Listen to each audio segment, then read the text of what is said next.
Sabri Bey, bu bölgenin adı nedir? Cevatxan gedir, Cevatxan küçəsi. Bir daha söyler misin? Cevatxan küçəsi. Cevathan Külçesi. Külçe sokak demek değil mi? Bəli. Geride kalanların artık kimsesi kalmamış, göçmüşler. Bizler de öyle olacağız. Bizim de kimsemiz kalmayacak. Böyle yani. Hani zannediyoruz ki sanki hep çoluğumuz çocuğumuz bizim mezarlarımıza bakacak. Yok öyle bir şey. O bir sanrı. Yunus Emre ve Ece'ye selamlar. Kurabiyelerinizi hatırladım. Yunus Emre, sana selam veriyorum. Bakü'den, Hazar Denizi'nin önünden.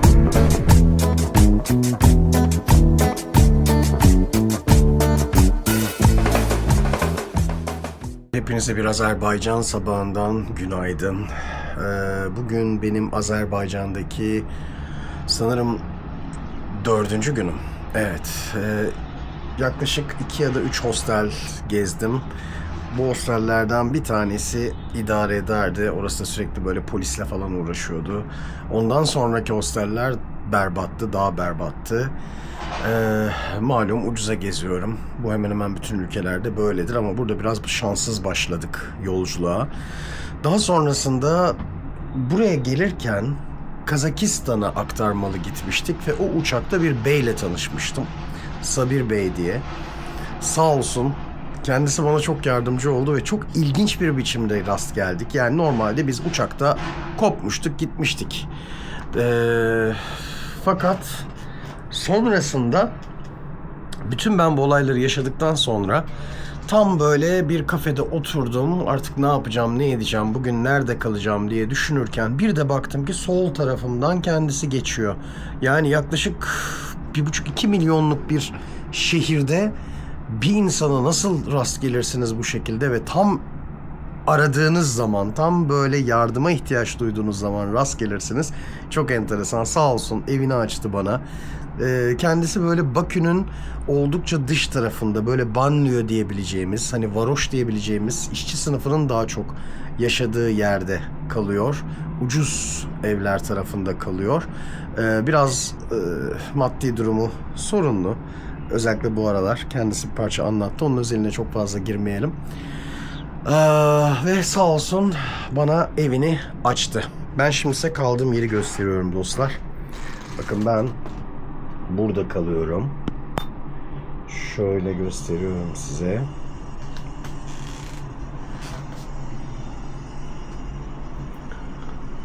Burası benim böyle kaldığım yer.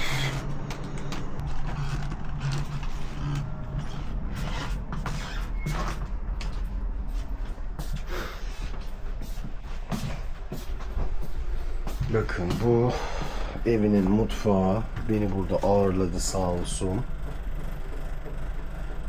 Şöyle mutfak ve salonda bu şekilde ben burada çalışıyorum arkadaşlar. Küçük bir çalışma masam bile oldu. Bu böyle eski Sovyetlerden kalma bir piyano. Bu ev zaten kendisi Sovyetlerden kalma bir ev. Her şeyiyle, bakın avizeyi görüyor musunuz? Avizenin eskiliğine. Ben bu eskilikten hiç rahatsız olmuyorum. Hatta tam tersine çok hoşuma gidiyor diyebilirim. Maalesef böyle bir sağlık sorunumuz ortaya çıktı. Burnum akıyor. Halsizim. O yüzden de birkaç gün burada kaldım. Sağ olsun kendisi böyle evini bana açtı. Bakın pencereden görünüşü de bu mahallenin.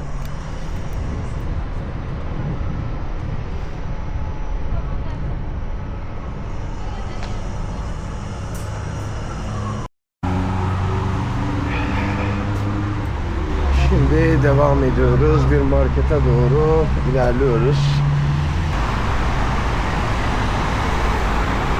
Şadlıca Badi Sabah Sarayı diyor.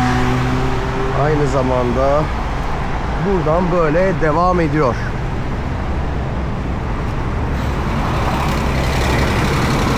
Arkadaşlar bu yolun ismi Şamatinka. Yani Şamatinka'ya doğru giden yoldayız şu anda.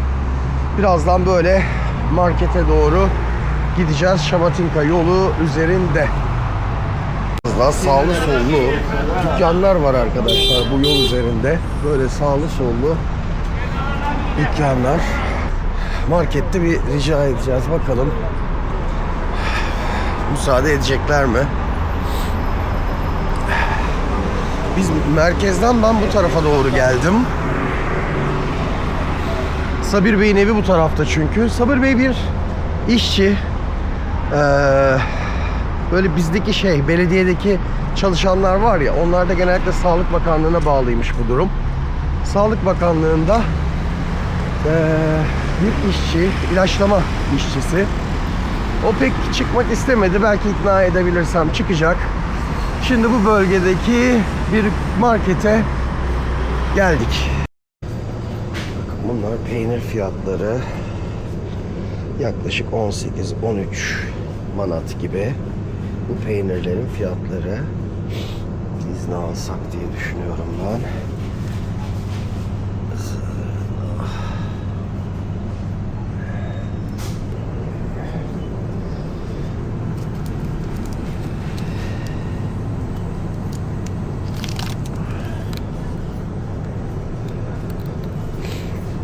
Bunlar 4 manat kadar arkadaşlar.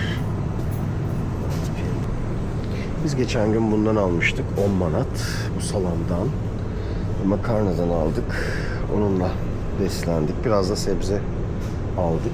Güzeldi. O salamdan hala var. Şimdi büyük ihtimalle ondan yiyeceğiz. Genel olarak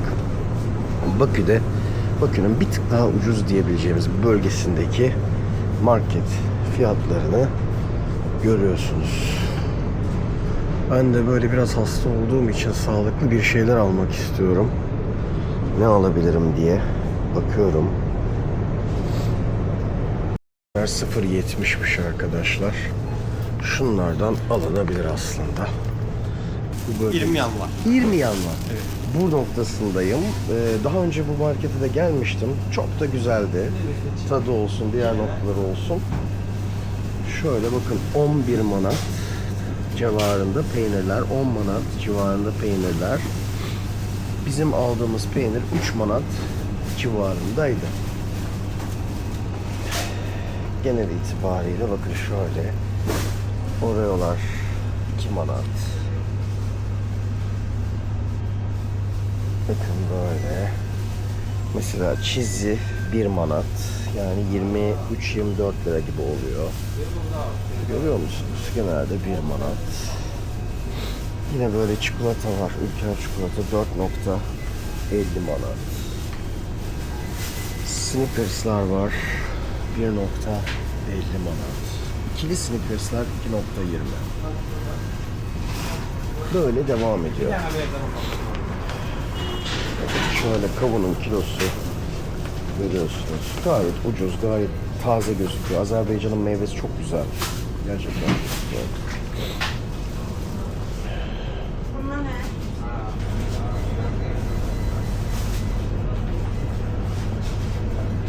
Manat.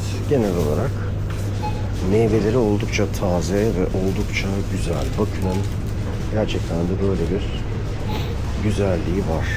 Dostlar. 2 manat armut.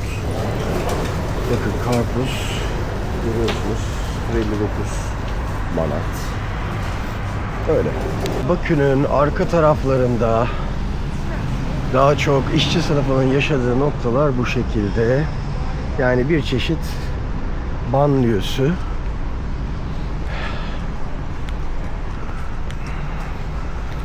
Eski Sovyet evlerini de görüyorsunuz. Yine bu bir klasik. Gürcistan'da da buna benzer evler görmüştük.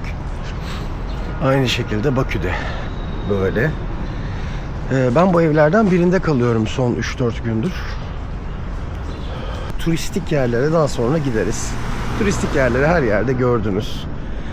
Benimle birlikteyken genelde bu kanalda böyle daha halkın içerisinde, daha insanlar nasıl yaşıyor, bunlara şahit olacaksınız. Bakü'nün insanların, ortalama insanların yaşadığı yerler bakın bu şekilde dostlar. Görüyor musunuz? Bazı evler yeni, bazı binalar yeni, bazı binalar eski Sovyet binaları.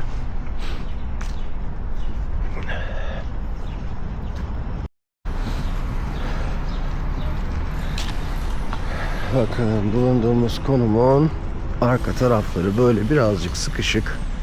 Ama bence çok hoş, çok tatlı. Gayet güzel. Manavlar çok fazla, marketler çok fazla. Biz de bankaya geldik. Bir para çekip ondan sonra da yemek yiyelim.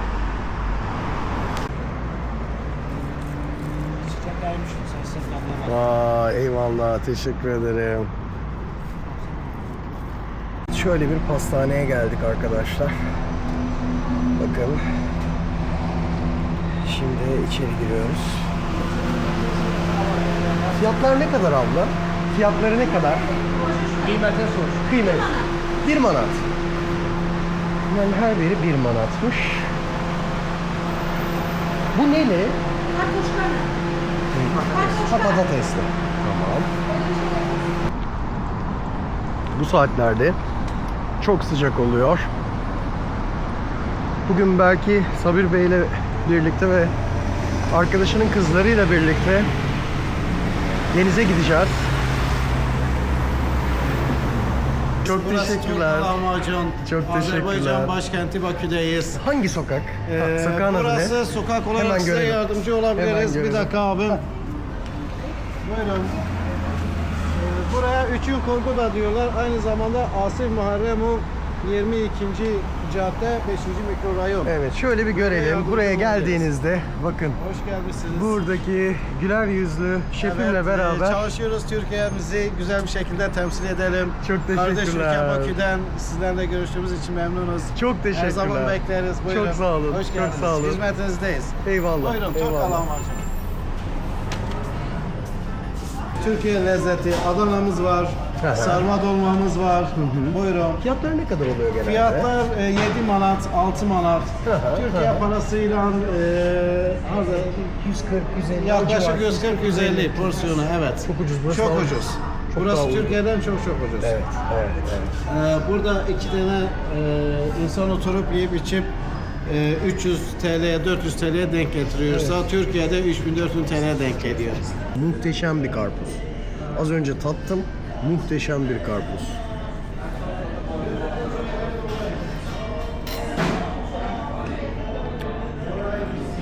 Çok iyi.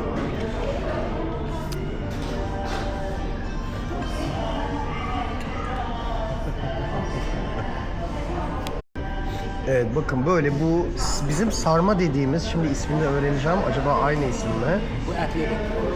Etli. Etli. Etle olur. Etsiz olmuyor. Yine sarma mı adı? Yok, dolma. Dolma.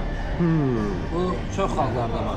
Ermeniler de pişirir. Aha. Azerbaycan'da Ermenilerde pişirir. var, Azerbaycan'da var, Türkiye'de var, Suriye'de Yunanistan'da da var. Suriye'de de var. Evet, evet. Yani her şey sefer ama bizde tat farklıdır. Çok Olmaz güzel. böyle. Çok güzel. Böyle Ruslarda da var, kalın Ruslarda. derler. Evet, evet. Böyle geniş bir coğrafyanın, tıpkı mantı gibi geniş bir coğrafyanın yemeği her kültürde başka biçimleniyor. Bakalım Azerbaycan'da nasılmış, şimdi tadıyoruz.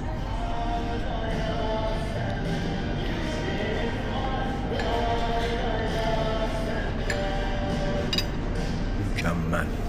Teşekkür ederim. Teşekkür ediyoruz Afiyet ustam. olsun, Teşekkür teşekkürler. ediyoruz. Sağ olun, hoş geldiniz. Buyurun. Ve bakın şimdi böyle kebabımız da geldi. Şu şekilde bir soframız kuruldu. Ekmeği gerçekten de çok lezzetli. Çok güzel ekmek yapıyorlar. Gerçekten de kültür, Azerbaycan kültürünün yemekleri çok başarılı, çok güzel. Şimdi bizim cacığa benzer bir şey geldi. İsmi neydi bunun? Dobra. Dofra. Dobra. Dobra. Dobra. Dobra. Bizim cacığa benziyor ama bakalım tadı da aynı mı?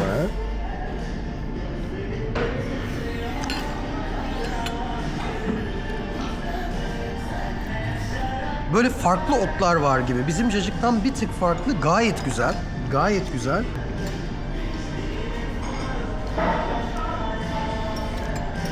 Daha zengin, daha yoğun.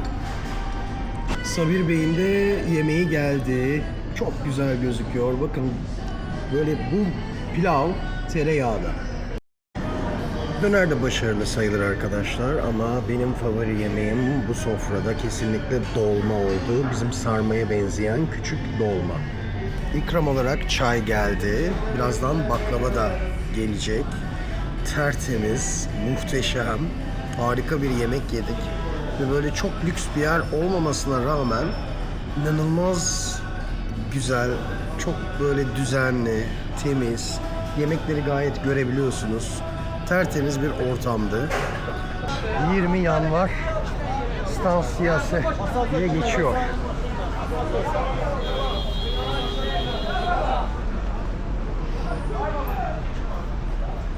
Yemek gerçekten de çok güzeldi arkadaşlar. Alt geçitten geçiyoruz. 20 yanvar stansiyonu.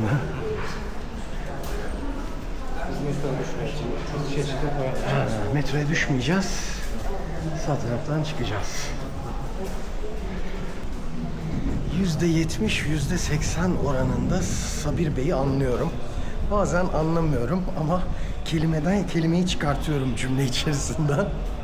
Öyle bir durum oluyor ama o beni %100 anlıyor galiba. %100 anlıyor musun Sabir Bey?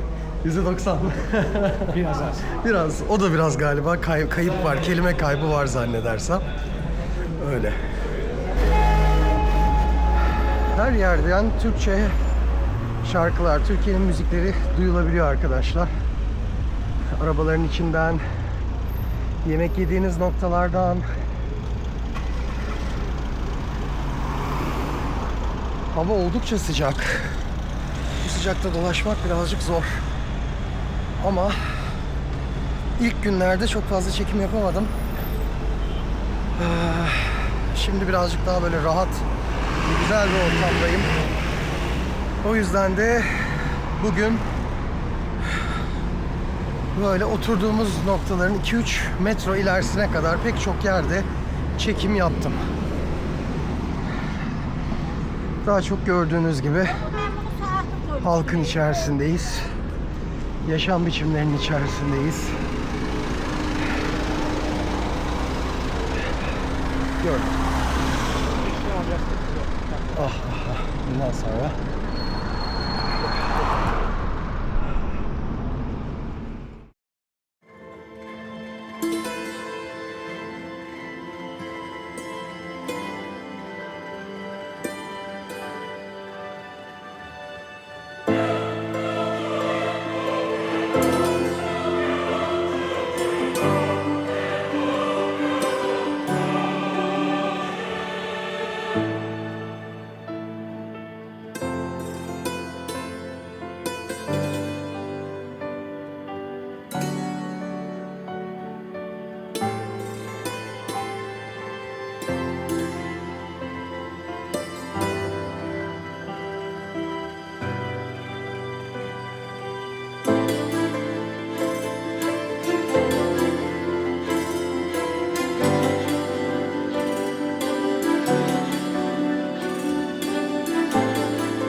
Bakü metrosunda ilerliyoruz. Çok hoş ve güzel bir metro.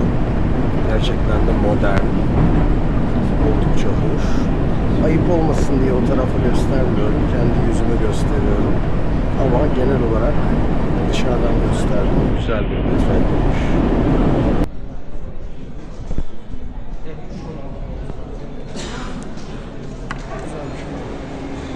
Güzel.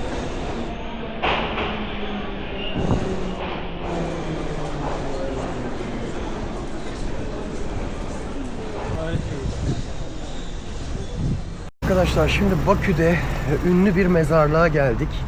Burada daha çok Azerbaycan'ın önemli şahsiyetleri. Bu sade böyle. Bura adi qəbirstanlığı. Yasamal qəbirstanlığı. O içində. Evet. Böyle bir mezarlığa geldik. Burayı izliyoruz. Allah rahmet eylesin de diyelim başlarken hepsine. O şekilde giriş yapalım. Ve hepsine selam edelim.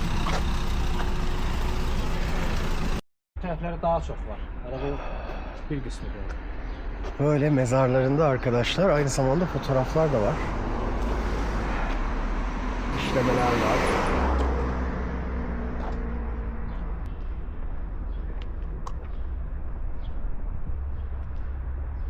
Selam. Şuradan devam edelim. Orası uzak ya.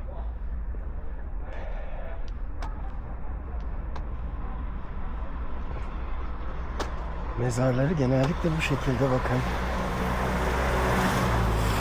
Heykel ya da resimlerle bezenmiş. Çok güzel, tertemiz. Bu kimse iflas olup Mushan. Evet, bir müzisyenmiş kendisi. Allah rahmet eylesin.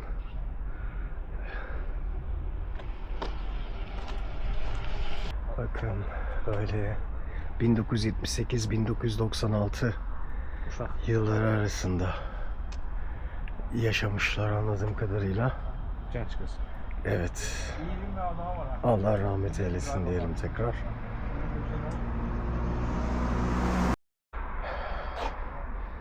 Bakın görüyorsunuz. Böyle fotoğraflı bir biçimde mezarlıkları. Evet, Bakü'nün en büyük mezarlığındayız şu anda. Yasamal mezarlığı diye geçiyor. Ve burada aynen devam ediyoruz dostlar. Yaşı 100 ilə yaxındır, bəlkə də çox olar. Kaç yüzyıl? 100 ilə çatar yaşı. Aa Bəlkə evet. də çox olar. 100 yılın üstünde. 100 yılın üstünde diyor Sabir Bey. Bazıları böyle sade fotoğraflı. Bakın. Sovet dönemindən qalanlar. Bunlar Sovyet döneminden kalmışlar genellikle. Bir de görebiliriz. Allah rahmet eylesin.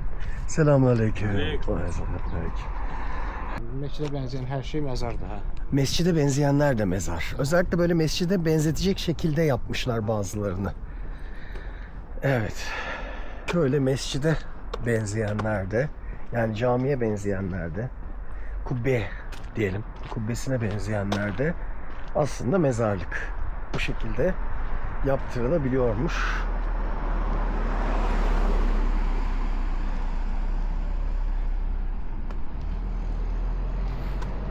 Genellikle Sovyet dönemindeki profesörleri de görebiliyorsunuz. Bakın Profesör Nebiyev İzzet Ehmedoğlu 1924 1993 motor sesinden duydunuz mu bilmiyorum. 1924-1993 yılında yaşamış.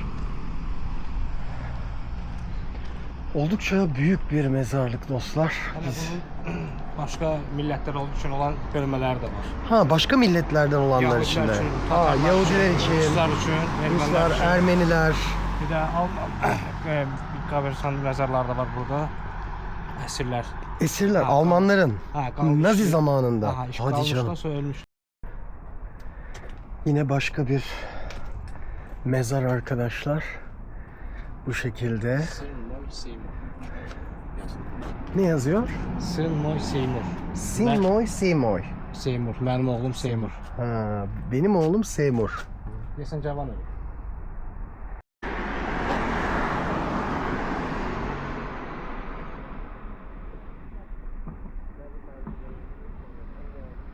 Evet. Rus mezarları biraz daha sade. Değil mi?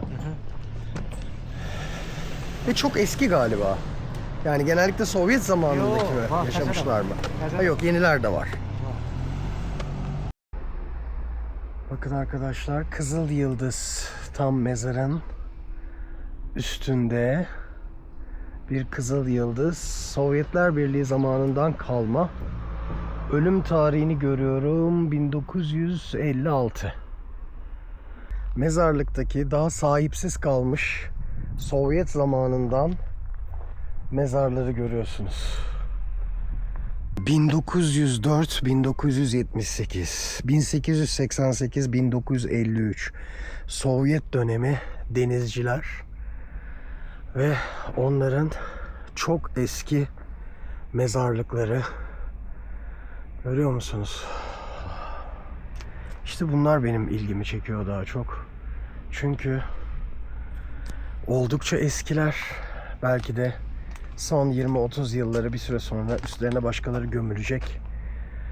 Onları da şöyle bir kayıt altına almak istiyorum kendi günlüğümde. Evet, o derece eskiler var aralarında. %90'ı diyorsun. Çok enteresan. Çok eski bir mezarlık. Artık kimseleri kalmamış. Daha çok Sovyetler döneminde yaşamışlar. Orada da size yıldızları gösterdim. Bazılarında haç, bazılarında yıldız var. Sovyet yıldızı, komünist yıldız var mezarlarında. Güzel saklamış. Yine 1890-1970 bunların yakınları var büyük ihtimalle. O yüzden de daha bakımlı ama geride kalanların artık kimsesi kalmamış, göçmüşler. Bizler de öyle olacağız. Bizim de kimsemiz kalmayacak. Böyle yani. Hani zannediyoruz ki sanki hep çoluğumuz çocuğumuz bizim mezarlarımıza bakacak. Yok öyle bir şey. O bir sanrı.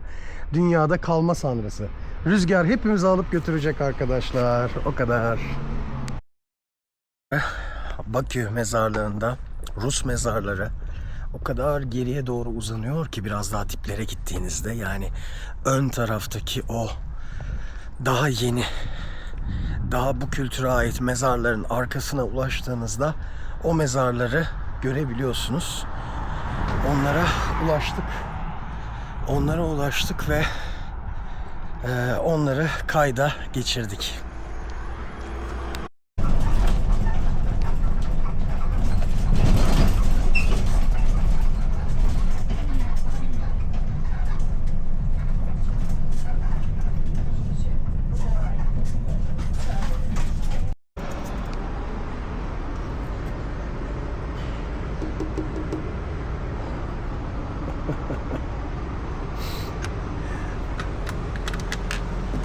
Müsaade var mı? Seni çekebilir miyim YouTube için? Müsaade var mı? Seni çekebilir miyim? Kahve alabilir miyim sana zahmet? Türk kahvesi. Nasılsın? İyi misin?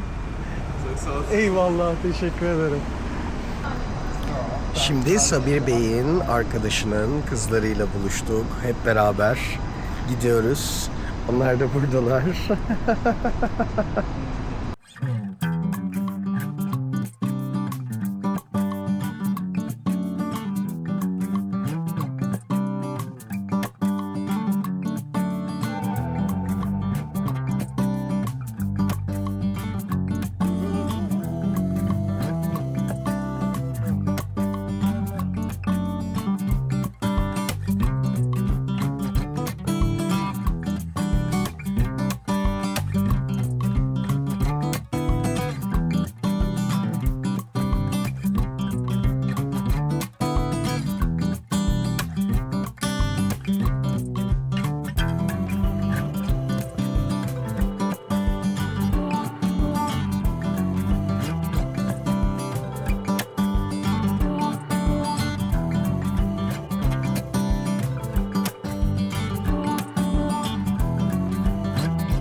Gerçekten sıcacık.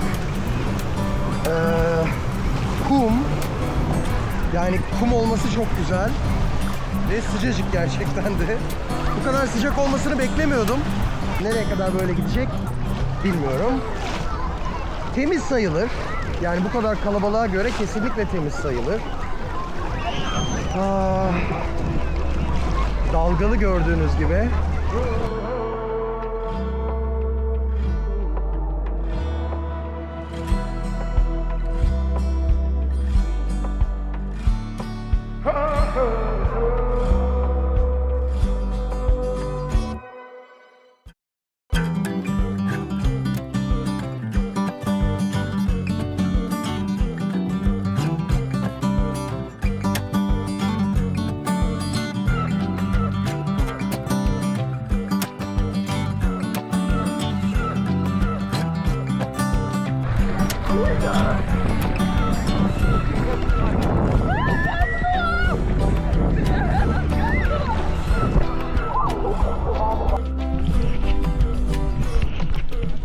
Arkadaşlar Hazar denizi güzeldi ama birazcık sıcaktı. Fakat duş da sıcak. İşin garibi. Serinleyeceğimi düşündüm ama çok da serinlenmiyor dostlar.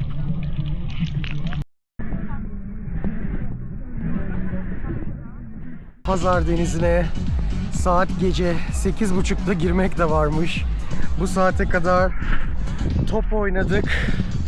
Ah, çocuklarla gelmenin en güzel tarafı bu. Böyle gerçekten de bizi mahvettiler. Yakar top oynadık, istop oynadık, maç yaptık, voleybol oynadık. Bir sürü. Resmen enerji patlaması yaşıyorlar. Biz o kadar değiliz. Ve bakın şöyle görüyorsunuz. Ay ışığında şimdi bir de Hazar Denizi'ne giriyoruz. Hala çok kalabalık. Saat 8 ve Bakü komple hala denize giriyor.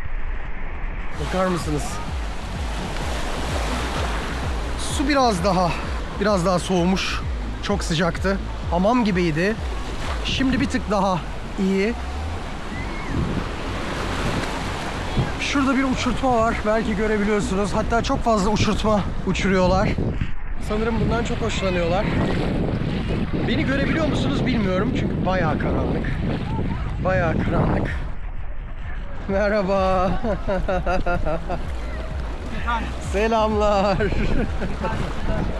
Ha? Evet. Bakın ben biraz daha şöyle yüzmeye çalışacağım. İnsanlar top oynuyor. Yani gitmediler. Çok azı gitti. Yani yarısı bile gitmedi bu saate kadar ki biz saat herhalde 3.30'dan beri falan buradayız. Şimdi böyle terimizi atmak için girdik ama bu su daha da terletiyor ya. Tamamen kum. Hiç taş yok. Biraz bulanık. Beni takip ediyorlar şu anda ve güzel. Bakın şöyle görüyorsunuz artık güneş tamamen battı. Saat burada 8-8.30 gibi. Dostlar, Azerbaycanlı dostlar bu saatte denize giriyorlar. Bu saatte. Merhabalar. Çok güzel. Ama su biraz hamam gibi. Memleketin neresi? İstanbul. Yeni geldim İstanbul'da. Öyle mi? Antalya'da da oldum. Maşallah. Ama su burada çok sıcak kardeş ya. Hamam hiç serinlemiyorsun. Ya duş daha serin hatta buradan. Duş daha serin. İyi yüzmeler.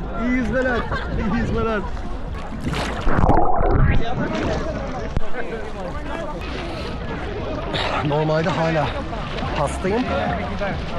Ama yani 2 gün yattım. 1,5 gün, 2 gün kadar.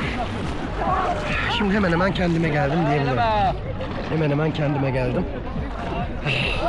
Kaça kadar yüzüyorsun böyle? Saat kaça kadar?